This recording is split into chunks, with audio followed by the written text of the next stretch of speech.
Change. It's the one thing we all say we want, and the one thing most of us secretly fear. Every year, millions of people promise to become someone new. And yet, they wake up months later still haunted by the same habits, the same emotions, the same quiet disappointments. Why? Why do some people never change, no matter how much they say they want to? This isn't about weakness, it's about the psychology of resistance. And if you understand it, you'll finally see what's been holding you back too. This is the truth about why some people never change.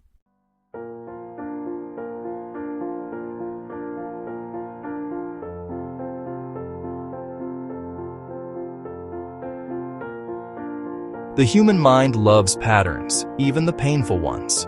Psychologists call it homeostasis, your brain's natural drive to keep things stable, predictable, and familiar. Even if you're unhappy, your brain prefers the pain it understands to the uncertainty it doesn't. Change threatens the known world. It rewires routines, challenges identity, forces you to question who you are. That's why people stay in toxic relationships, dead-end jobs, self-destructive habits. Not because they enjoy suffering, but because suffering is safe. The familiar is comfortable, even when it hurts. It's not logic that keeps you stuck, it's fear. And fear doesn't care if you're miserable. It only cares if you're safe.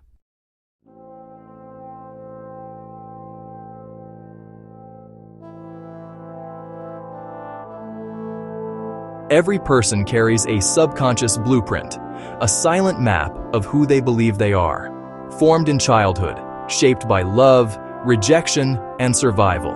If you grew up believing you were unworthy of love, your subconscious will find ways to prove it true. It's called confirmation bias, your mind's tendency to seek evidence that matches its beliefs. So when something good enters your life, you sabotage it. Not because you want to, but because it doesn't fit your self-image. Psychologists call this the self-concept trap. Your behavior always aligns with your identity, even if that identity is built on pain. You can't permanently change your life without changing the story your mind tells about you.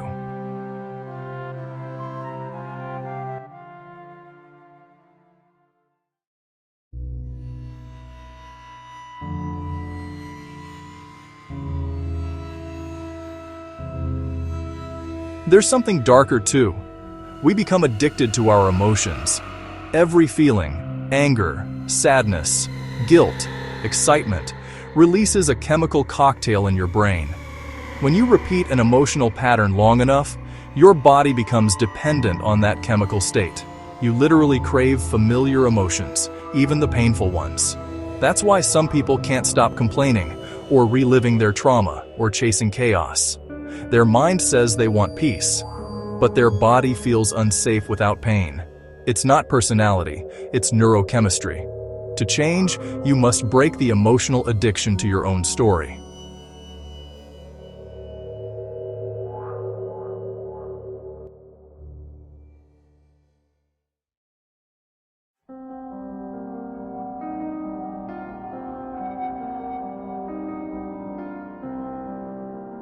Change feels like death, because in a way, it is. When you change, an old version of you must die. And the mind grieves that loss, even if the old you was miserable. That's why growth feels lonely. It's why transformation feels like breaking apart. Psychologists call this ego death, the collapse of a false identity. And here's the paradox. The mind says it wants change, but the ego says, no, if I change, I disappear. That's why people sabotage progress right before success, why they ghost opportunities, why they pull away from love when it finally feels real. The ego is terrified of being rewritten, but you can't become new without letting go of who you were.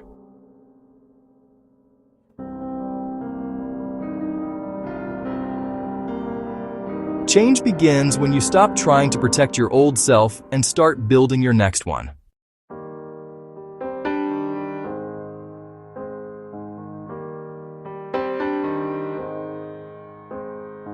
The mind is a master procrastinator. It whispers, "Not today. Tomorrow I'll change."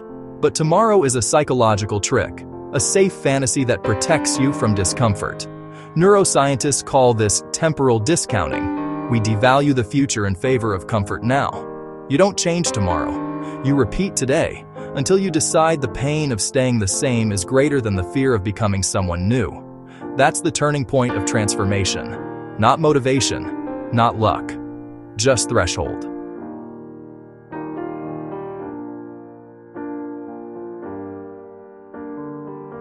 You'll change the day it hurts more to stay still than it does to move.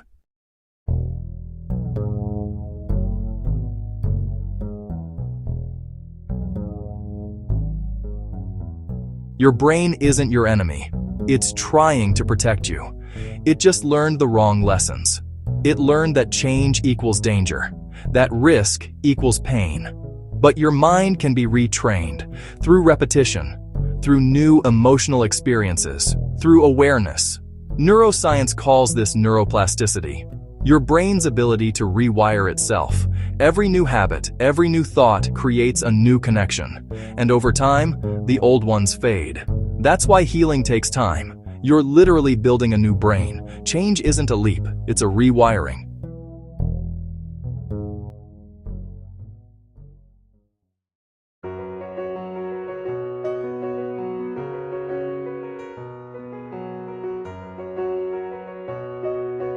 If you want to change, don't start with your goals. Start with your identity. Stop saying, "I want to be disciplined." Start saying, "I am someone who keeps promises to myself." Stop saying, "I want to be confident."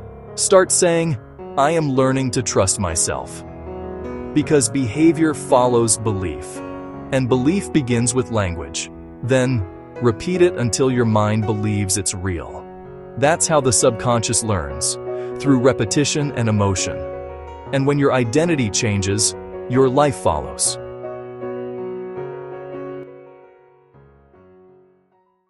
If you had asked me this question, how do you change a mind? 2 years ago, I would have given you a different answer.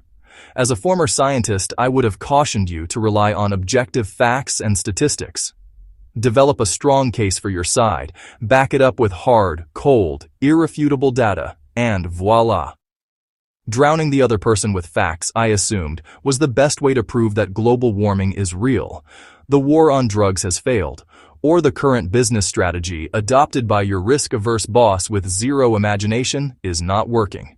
Since then, I've discovered a significant problem with this approach. It doesn't work. The mind doesn't follow the facts. Facts, as John Adams put it, are stubborn things, but our minds are even more stubborn. Doubt isn't always resolved in the face of facts for even the most enlightened among us, however credible and convincing those facts might be.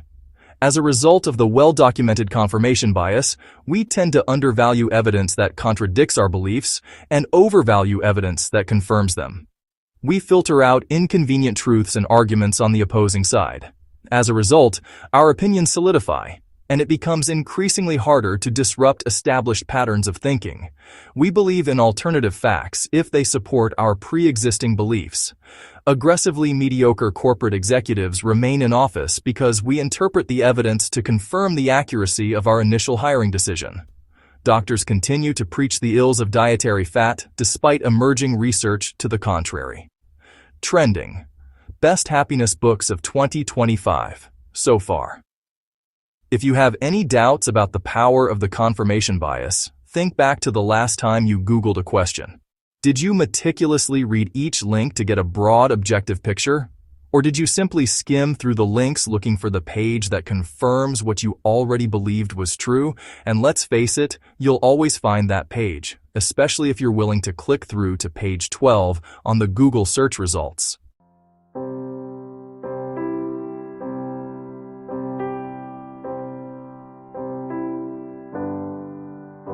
Most people never change because they don't believe they can. But belief isn't magic, it's programming. And every program can be rewritten. Change doesn't begin with strength, it begins with awareness, with honesty, with the quiet moment when you finally say, "I'm tired of being who I used to be." Change is not a storm that happens to you. It's a choice that begins inside you. You are not stuck because you're weak. You are stuck because you've outgrown your past and haven't yet stepped into your future. And that, my friend, is not failure. It's transformation waiting to begin.